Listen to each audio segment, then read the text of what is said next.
Alright, welcome back to Game 10 of Lucid's 2022 tournament, where we are playing Phlegra. It is turn 29, and we are picking up the pieces, but staying in a questionable war. Yeah, it looks like we're getting attacked just in one location by Utgard, though, and we found a magic site. That's nice. Yeah, we actually have a pretty decent nature income at this point, which is definitely useful for gearing out super combatants and thugs. We do catch a battle between Vedheim and Micklin. Looks like Vedheim is taking the offensive here, and yeah, pretty big commitment. They have some of their capital-only mages, some of their sacreds, some blood slaves here, probably also some other gems, a lot of crossbowmen. Like, yeah, this is a serious effort. Micklin is not resisting them. But yeah, I'm sure we'll see this army engage in the future. Definitely interested to see what this player is going to be doing. They seem pretty good. We haven't really seen Micklin's major armies in action either, and they're supposed to be just as good, if not better. So yeah, definitely hoping to catch the major battle between those two, or at least a major battle between those two. The only question is this in the north or the south? Oh, interesting. This is not what I was expecting. Well, I was going to say that it's a thug, but it's not a thug. It's just a priest, although it will be enough to beat one province defense. So yeah, it was nicely done. And yeah, especially with the bless, actually, right? So it is kind of a thug. Though the regeneration not really going to be so relevant, but the fortitude will, I don't know, actually, it won't really matter all that much. You know, funny enough, it's not impossible. Like, probably we're going to lose this, but I mean, we have two guys. He has one guy. Yeah, unfortunately, our one guy, right, he's the commander, so he stays behind the troops. But, like, yeah, see, like, is almost dead. So I think this loses to 6 PD, but it does work out in this case, so that is nicely done. But we'll probably just start investing 6 PD in provinces we capture now to make sure that kind of stuff doesn't happen. But still, an excellent use of low commitment stuff. I do like it, though, like I said, it's going to be pretty easy to stop, so kind of questionable in the long run. But, you know, certainly in the short term, it is pretty common that people just leave one province defense in areas that they're expecting, or at least that could get hit by a major force. And that probably was a province that was next to a place that, you know, had a bunch of Utgard's sacred. So, you know, you're kind of forced to commit money that you'll definitely lose and will do no use for you if they decide to move out with their full force. Speaking of moving out with their full force, this is Ulm's main army moving forward against a Kalian province that, you know, just has standard province defense. Yeah, Kalem is pretty much already bowed out in the game chat. I'm not sure if they're even going to choose to play it out. They don't really have too much left, I don't think.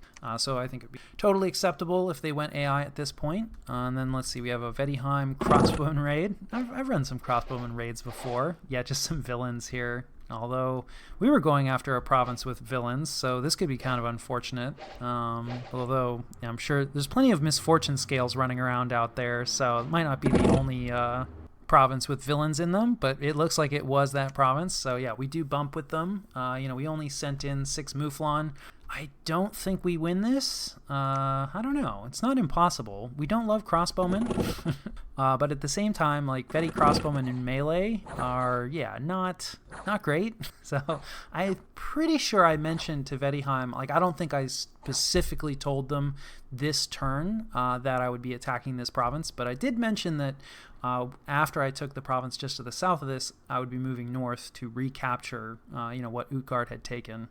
So miscommunication is pretty easy, and there's a good chance that they forgot about it, especially since, you know, that was one turn ago. You know, it's definitely best if you tell someone right before you capture a province. Assuming that they're playing ball, and I don't think this is a situation where Vedheim was hoping to engineer a bump. I think it was probably honest, but, you know, it is eyebrow raising. Something to consider, and, you know, it is useful for us to see, like, okay, like, you know, our relatively standard Mouflon raiding group beats a relatively standard Vedi crossbowman raiding group, because that could become relevant in the future, right, considering what we have planned. Like, good chance we'll be tangling with Vedheim in the future, depending on how things go. And then, yeah, this is going to be a pretty serious fight. So Ragha has quite a bit of stuff in here. This looks like some acid bolts coming out, which is relatively low research evocation spell, but kind of nasty against elites, so I don't think Atlantis will be thrilled about that. And there's a communion coming up. A lot of bird archers. Yeah, it really has been recruiting a lot of these archers, although this was, I think, might have been left over from the other player. You know, there is a sub in now for Ragha. But yeah, I just feel like, I don't know, the composite bow just doesn't really deal enough damage. Like, especially Atlantis tends to have, I guess they do have some fairly lightly armored troops here. Yeah, like these guys, the composite bow will be relevant against, but, you know, against the ice troops, I suppose their protection is a lot lower than normal, because, you know, they're not getting the ice protection bonus. But yeah, a lot of Atlantis' troops are relatively heavily armored, so I feel like the archer is not a great choice. But they also have some of Ragha's other sacreds, the Iceclad, which, yeah, I'm not super familiar with. They don't look that intimidating, although they also have ice protection, interestingly. And, you know, it's fairly hot here, it looks like. But, yeah, their skills aren't amazing. They do at least have a built-in magic weapon. There's also a bunch of Yetis back here, but I think that might just be a situation where like, that's, you know, what they can recruit. Because Atlantis probably has quite a bit of built-in cold resistance. Yeah, like they have guys called ice guards. So, you know, one of the big things with Yetis is that they freeze units that are close to them, but I don't think they're going to be too relevant. They do also throw stones, so like they are pretty nasty. All the shock damage, definitely relevant. So it's looking like that communion is probably focused on an air communion.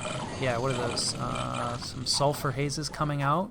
Yeah, decently effective. I mean, anytime that stuff has to cluster up in an assault like this, that means you have a lot of units having to pass through. And Sulfur Haze also, in addition to doing like some heat fatigue damage, put on team colored squares, it also poisons units, right? So a lot of these guys have been poisoned. There's an air elemental coming out. Not a ton of mage support, it seems like. Well, no, that's not true.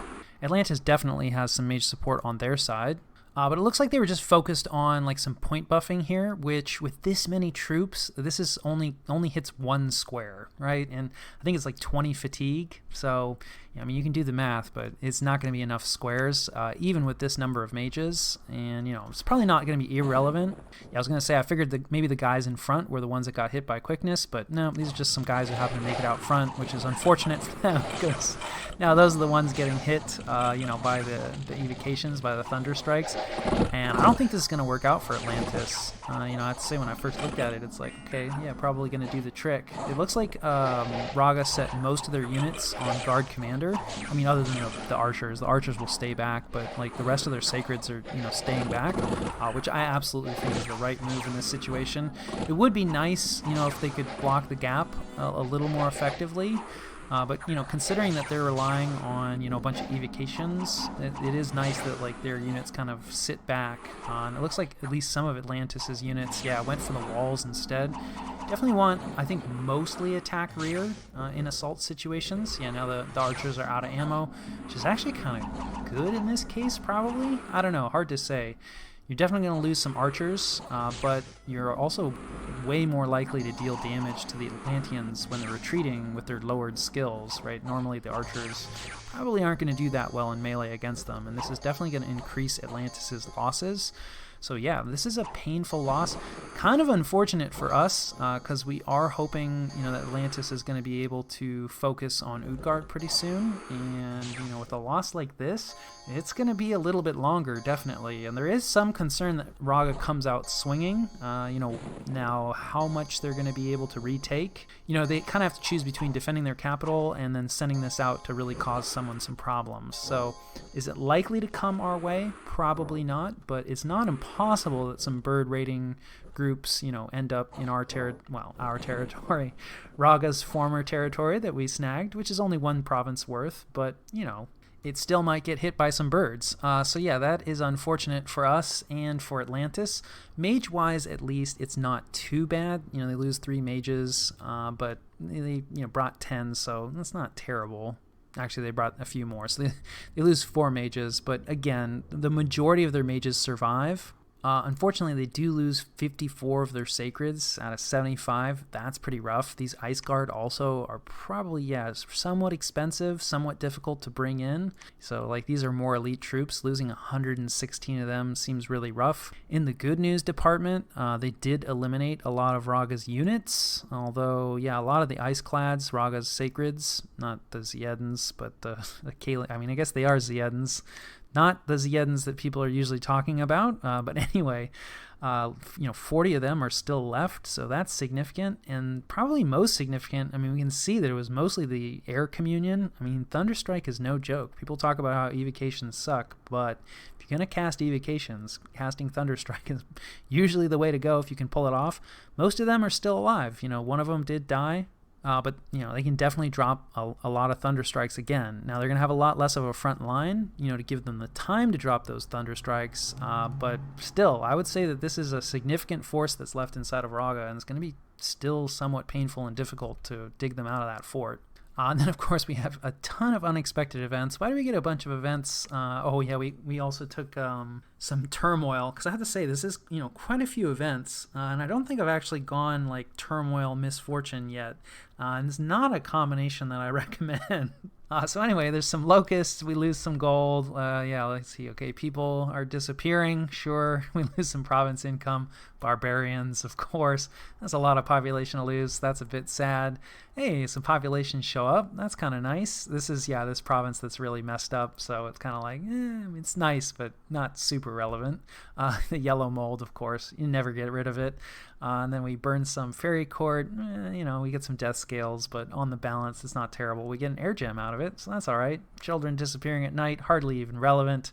Oh, someone's trying to take control of our province, -8 defense. Luckily, it's probably just villains. Villains seem very active in this game for whatever reason, so we'll have to see if we pull that off.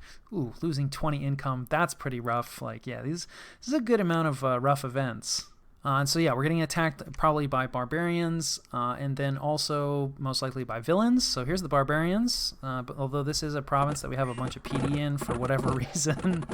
I think we had warning about this barbarian attack, actually. Because there's a mage here who was site searching, but I actually told them instead of retreating to do some spell casting, and then, dump some province defense in. So this should work out for us, fingers crossed, famous last words. Yeah, as long as you have, a good amount of PD, don't get me wrong, this cost us some money, absolutely, but probably worth it, especially considering this probably won't be the last barbarian attack that we have. On the other hand, that is now going to be a prime candidate for the yellow mold. So, they love province defense, that yellow mold. And then, this is some spies. Some spies and some militia, not exactly a fearsome force, although we don't really have any province defense here to speak of. And we also, because we lost 8 of it in the event. So, this is probably going to work out for the spies. This is also where our only priest is. He reduces unrest, and this is, believe it or not, one of our many provinces that has unrest. But now it is no longer our province, so we'll have to send someone back in to retake this. It's sad to be losing our priest, but not that big of a deal. We finished construction of a fortification, so we've upgraded a palisade, and we finished a palisade on top of the throne. But, again, it doesn't really look like Utgard is pressing hard against us, so we are going to have some time to reconstitute our forces, which is good news.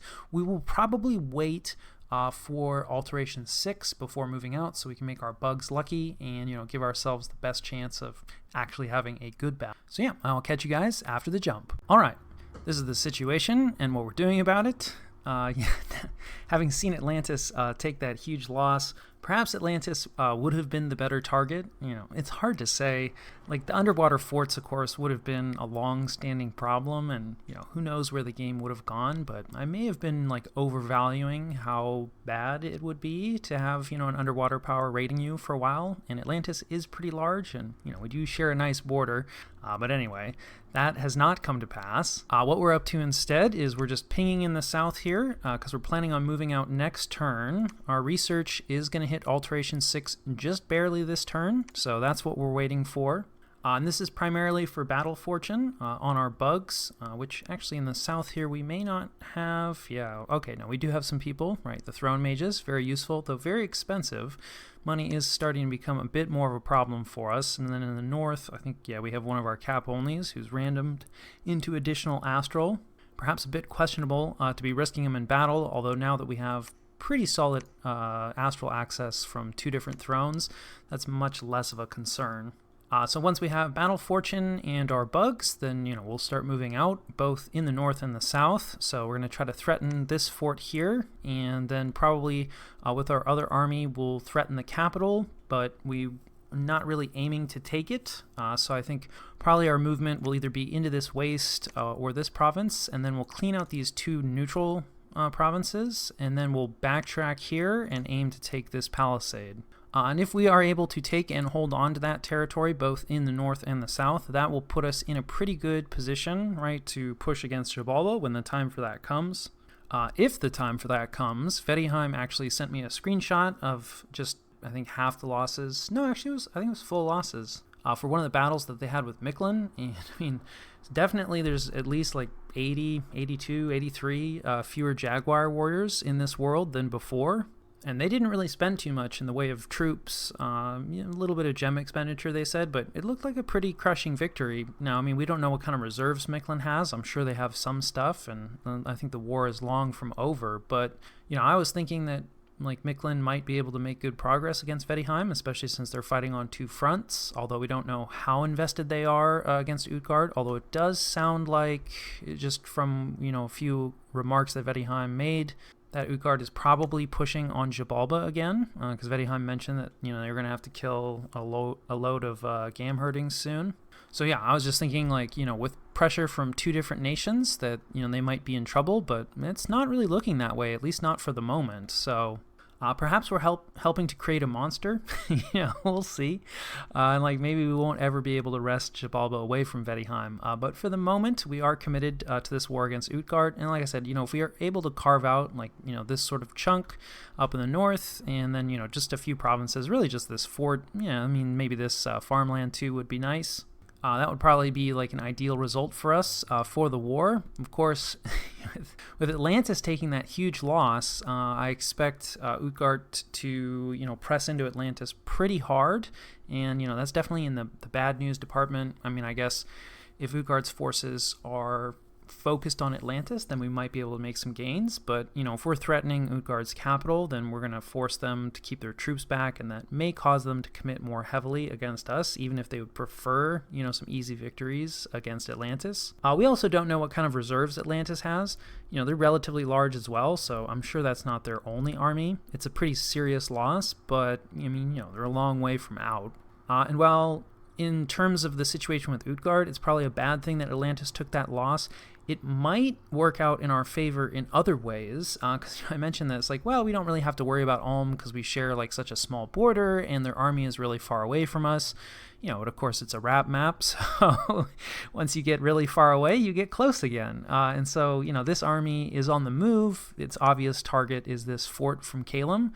Actually, it's going to be somewhat difficult for them to jump on this throne, though, because of this river. I'd missed that. I was thinking that, like, well, the obvious move after taking this fort is to take this throne, because, we're in this for thrones. Everybody wants thrones. And then from there, it's like, okay, well, where do they go? They could attack Mictlan, but, Mictlan, I don't know if anyone's posted their loss yet of the Jaguar warriors, so maybe Mictlan will look more attractive, but we've had our serious losses posted, right? So Ulm is aware that we've taken casualties and that we're engaged against Ulm, and this is a pretty good place to strike out from, assuming that they take this throne and they're going to have this giant army that's down here. It's kind of like, well, where do you take it? It seems like they have a relatively peaceful relationship with Mictlan, considering they worked together with Calum and then didn't come to blows over the spoils out of that war. So it seems unlikely that Ulm would go that direction, but I mean, you never can tell. But Ulm also has a somewhat significant border with Atlantis. So, now that Atlantis has taken some serious losses, this army also isn't too far away from Atlantean territory, including like some of this untaken Ragha territory that, obviously Atlantis, A, doesn't hold right now, and B, even if they are able to take it in the next few turns, they won't have built up a lot of mages. Their control won't be great. So we'll see. There's definitely some concern, though, that, this Ulmish army becomes our problem. I should probably reach out to that player and see. Probably a non-aggression pact would be worthwhile. That would leave us with non-aggression pacts with almost everyone except Utgard, which, I don't know. I go back and forth. I've had games where I go light on the non-aggression packs. I've had games where I go heavy, and it can go both ways. But I will say that if you're light, anytime you're in a 2v1 or heaven forbids a 3v1 or beyond, that's pretty rough. And if you have non-aggression packs with a lot of people, it's no guarantee, but it does reduce the chances of that. So anyway, that's some thoughts on the diplomatic situation and kind of roughly what our future plans are. Like I said, we're not in motion right now because we're trying to finish off some research. Just recruiting a few crossbowmen. Our recruitment situation, less than ideal. And then, just a few Mouflon, another Cyclops soldier, some scouts. I don't want to talk about that. We don't have any gem carriers down here, and I actually don't have any scout provinces nearby where we can actually reach, and I really want this army to jump off next turn, so we're just going to go ahead and lose a fort turn there. And then, of course, we do need to deal with brigands, spies, so we're sending out some Mouflon, unfortunately, with a mage. We don't actually have a commander here. We have most of our commanders are up near the fronts, shuttling reinforcements around. In terms of future research, I think we have, Construction 6 queued up next, and then Enchantment 6, that's for our summons. We might push Enchantment 6 up. I don't know. We are about to have access to the Tyrants, and I think we get one for free when the event first happens, so probably within the next 5-ish turns. We'll have somebody that we will want to kit out, so probably should start forging sooner rather than later. And of course, the Tyrant that we get for free comes with another giant population loss on our capital. So not exactly free, but they are supposed to be pretty good. Some of the preeminent super combatants in the game. I'm not particularly great at using super combatants, so we'll see how that goes. But yeah, I think that more or less covers turn 29.